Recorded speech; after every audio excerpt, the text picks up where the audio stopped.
Go.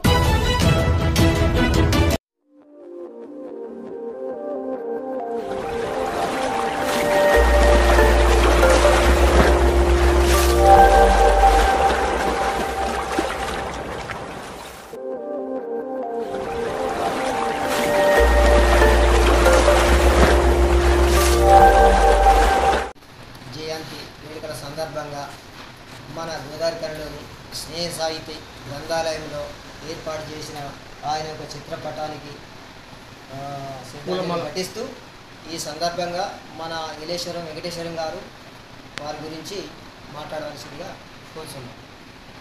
తెలంగాణకి రత్నం లాంటి గొప్ప మనిషి, తెలంగాణ జాతి పితగా చెప్పదగినటువంటి మనిషి, గొప్ప ఉద్యమకారుడు, గొప్ప మేధావి ఆచార్య కొత్తపల్లి జయశంకర్ గారి యొక్క జయంతి వల్ల ఆనాడు 1969 తొలిదశ ఉద్యమంలో పాల్గొని మొన్నటి మలిదశ ఉద్యమం దాకా ఆయన చేసినటువంటి తెలంగాణ కోసం ఆయన కన్న కలలు, ఆయన చేసినటువంటి కృషి ఫలించింది. మనం తెలంగాణ సాధించుకున్నాం. అయితే తెలంగాణ దాదాపుగా ఒకటి దశాబ్దన్నర కాలంగా సాగినటువంటి ఉద్యమంలో జయశంకర్ సార్ యొక్క మలిదశ పోరాటంలో కూడా కీలకమైనటువంటి పాత్ర ఆయనది.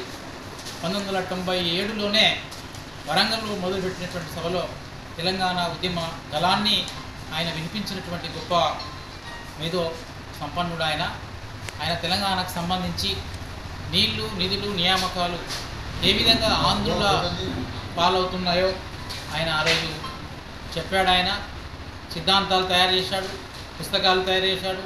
నీటిపారుదల రంగంలో ఎలాంటి దోపిడీ ఎదురవుతున్నదో ఆనాటి మొదటి ఆంధ్ర సభలో ఆంధ్రుల యొక్క మొదటి శాసనసభలో ఆనాడు 19 వచ్చిన కొత్తలో ఏ విధంగా ఆనాడు తెలంగాణను తమలో కలుపుకోవడం చేసినటువంటి కుట్రలను అన్నిటిని కూడా అప్పటివి కూడా ఆయన బయటపెట్టే ప్రయత్నం చేశారు.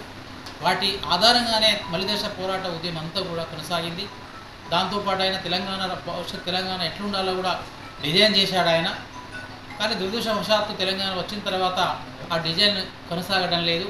తెలంగాణలో ఉన్నటువంటి సాంస్కృతిక సంస్కృతిని బలపరచడంతో పాటుగా అన్ని వర్గాల ప్రజలు సుఖశాంతులతో ఉండేటువంటి ఒక డిజైన్ ఆయన తయారు చేశారు. అలాంటి డిజైన్ అంటే అన్ని కులాలు, అన్ని వర్గాలు, మతాలకు, కులాలకు అతీతంగా అందరూ కూడా సుఖంగా ఉండేటువంటి డిజైన్ అయితే చెప్పారో జయశంకర్ గారు, అలాంటి బాటలో ఈనాటి పాలకులు, ఇలాంటి సమాజం పోవలసి ఉంది. ఈ సందర్భంగా ఆ స్ఫూర్తితో మనం అందరం కూడా కొనసాగాలని సందర్భంగా వారికి వినమ్రంగా జయంతి తమ నివాళులు అర్పిస్తున్నాం.